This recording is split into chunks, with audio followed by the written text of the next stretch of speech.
चुनाव का वक्त चल रहा है। ऐसे में आज आपका स्वागत है हमारे खास कार्यक्रम एक मुलाकात नेताजी के साथ। और हमारे साथ स्टूडियो में मौजूद है सोहन गौड़ जी।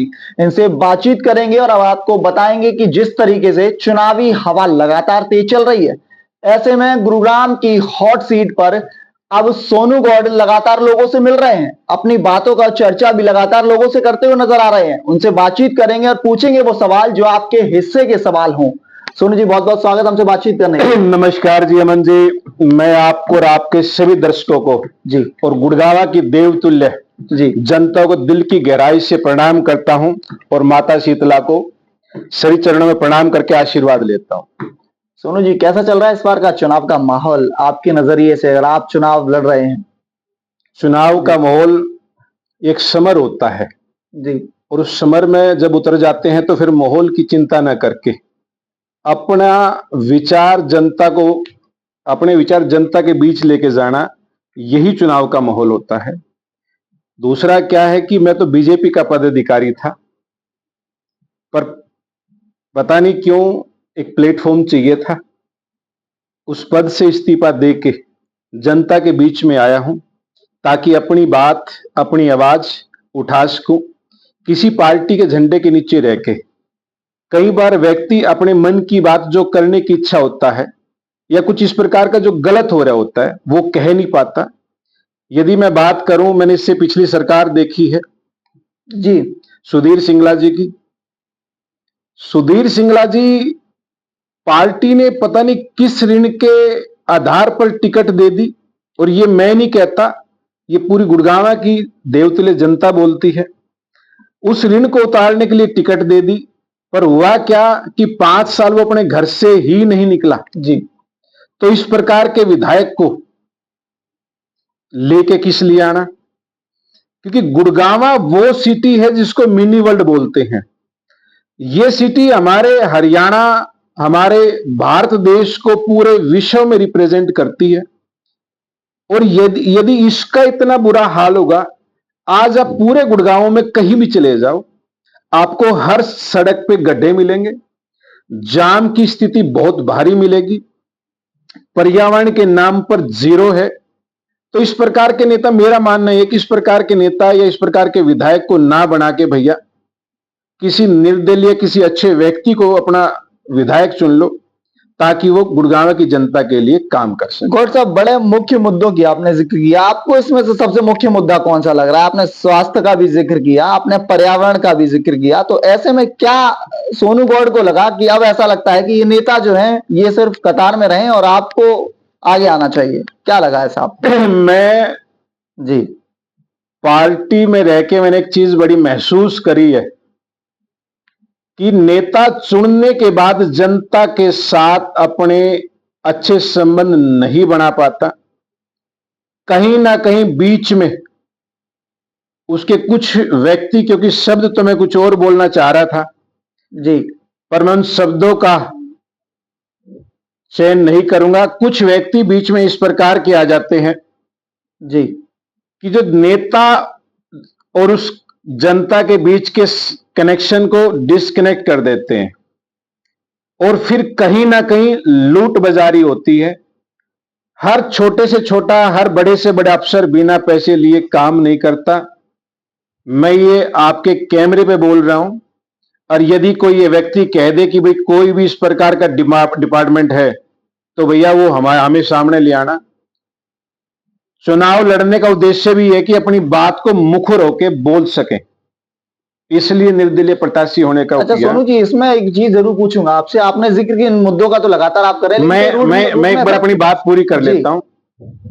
मेरा मानना यह है कि जिस प्रकार आज हम पिछले 1 महीना से जनता के बीच में जा रहे हैं, जो जनता का प्रतिनिधि है, चाहे पार्टी कोई भी हो या वो निर्दलीय प्रत्याशी हो, जिसको भी जनता अपने आशीर्वाद के रूप में चंडीगढ़ भेजने का काम करेगी, मेरा मानना है कि अगले 5 साल जैसे वो आज गली गली घूम के जनता के बीच में है, वो अगले 5 साल भी ऐसे ही गली गली घूम के जनता के बीच में रहे।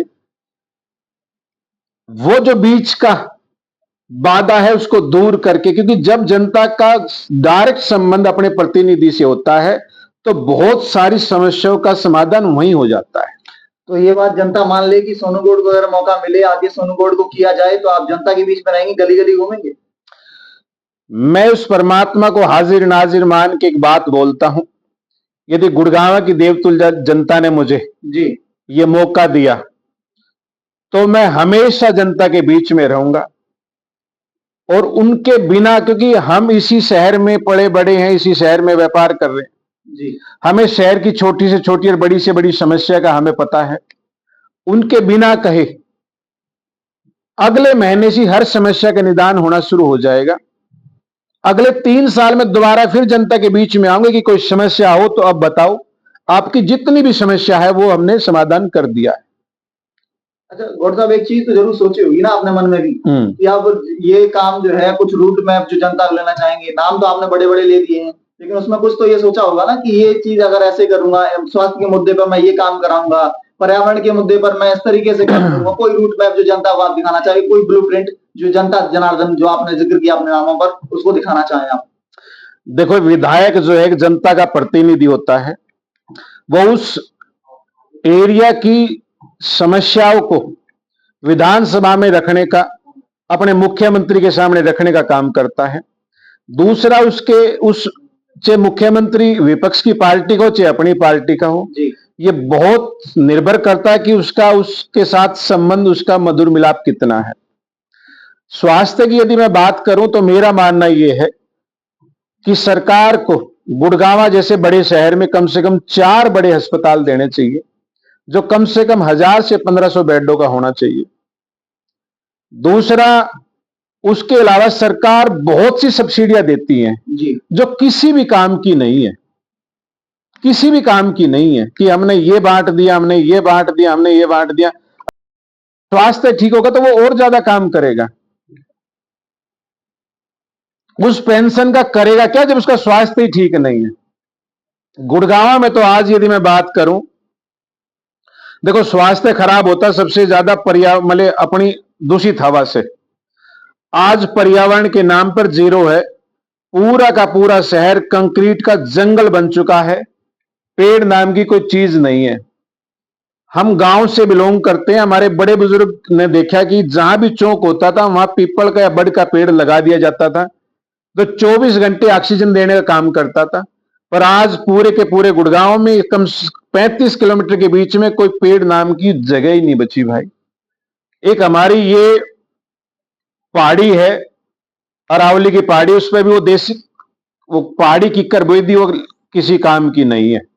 अब मुझे नहीं पता वो किस नेता का दिमाग था कि जिसने वैसे पेड़ लगाने की बजाय पहाड़ी किक्कर बो दी, जो है ही किसी कर्म की नहीं। सबसे मजे की बात है, वो दूसरे पेड़ को होने नहीं देती।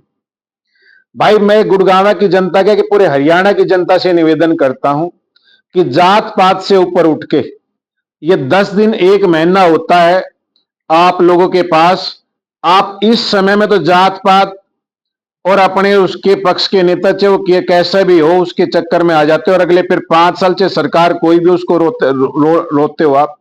तो भाई, आपसे इतनी सी गुजारिश है, जहां जहां तक मेरी आवाज जाती है, कि इस जात पात को त्याग कर जो अच्छा व्यक्ति है, जो आपके बीच में रह के आपकी समस्याओं का निदान कर सके, आप उस व्यक्ति को वोट करो। मेरी तो इतनी सी गुजारिश। अपील तो आपने कर दी, लेकिन आपसे पूछा जाए, चुनावी अखाड़े में सोनू गौड अपना मुकाबला किस प्रत्याशी से मानते हैं? मुकेश शर्मा भाजपा से चुनाव लड़ रहे हैं, मोहित ग्रोवर कांग्रेस से आपके सामने दिखाई देते हैं, नवीन गोयल निर्दलीय तौर पर ताल ठोक रहे हैं। सोनू गौड को क्या लगता है? मेरा मुकाबला किसी व्यक्तिगत प्रत्याशी से नहीं है जी, मेरा मुकाबला गुड़गांव की जो आम जन की समस्या है, मैं अपना मुकाबला उनसे मानता हूं। यदि गुड़गांव की जनता मुझे आशीर्वाद देती है तो मैं उस समस्याओं के ऊपर काम करूंगा। मैं किसी व्यक्तिगत प्रत्याशी से कोई मुकाबला नहीं मानता। सभी का अपना कर्म है, हर पार्टी किसी न किसी व्यक्ति को टिकट देती है, तो उनसे मैं मुकाबला नहीं मानता। यदि मैं भी उस लाइन में जाके इलेक्शन लड़के चंडीगढ़ बैठ जाऊं और जो गुड़गांव की समस्या है उस पर ध्यान नहीं दूं, तो फिर मुकाबला भैया किसी का नहीं है। चलिए, बहुत बहुत धन्यवाद सोनू जी हमसे बातचीत करने के लिए। आपको दिखाया हमने किस तरीके से वो सवाल जो आपके हिस्से के सवाल थे, वो सवाल जो आपके मन के सवाल थे, आखिरकार यह तो आने वाला वक्त ही बताएगा कि आखिर में कौन बनेगा गुरुग्राम का विधायक।